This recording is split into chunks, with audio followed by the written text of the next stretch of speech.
क्या सुनना चाहते हो? परीक्षित महाराज कहते कि हे गुरुदेव, मुझे भागवत के 5 फल मिल गए हैं। भागवत के 5 फल कौन से हैं? भागवत सुनने के बाद निर्भयता होनी चाहिए, भय नहीं रहना चाहिए। बहुत सारे तो भय में जीते रहते हैं महाराज।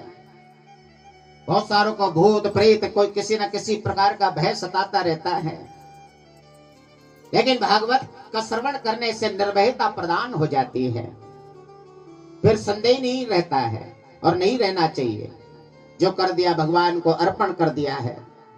हृदय में भगवान के दर्शन और सब में प्रभु का दर्शन, किसी का तिरस्कार न करना। 4 वर्ण है, 4 ही वर्ण भगवान के अंग से निकले हैं।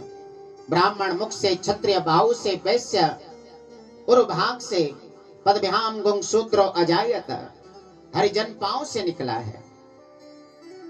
ये भगवान की संतान है। भगवान स्वयं कहते गीता में, चातुर्वर्ण्यम मया सृष्टम गुण कर्म विभाग सा।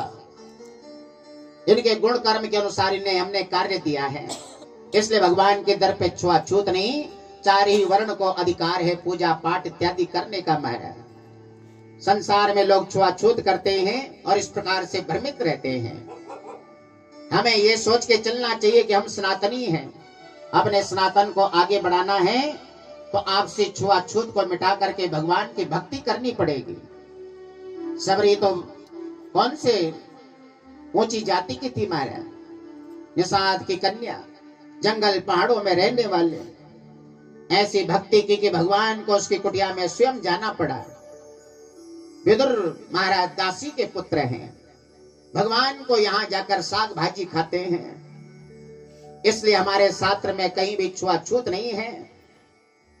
यहाँ तो केवल भक्ति से भगवान को पाया जा सकता है। भक्त्या तुष्यति केवलम परमया भक्ति प्रियो माधवा। तो भगवान के दर पे भाव से, भक्ति से भगवान को भजते हुए चलना चाहिए। और 5वां फल है परम प्रेम। भगवान को पाने का साधन ही प्रेम है।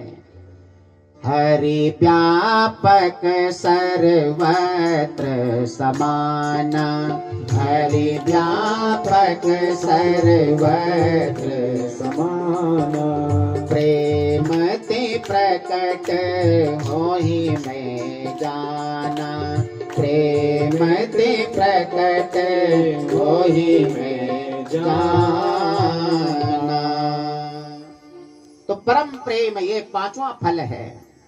अब इन्होंने सुखदेव भगवान को विदाई दी है, तो हम भी 2 पंक्तियों में विदाई देते हुए चलते हैं। हरि की कथा सुनाने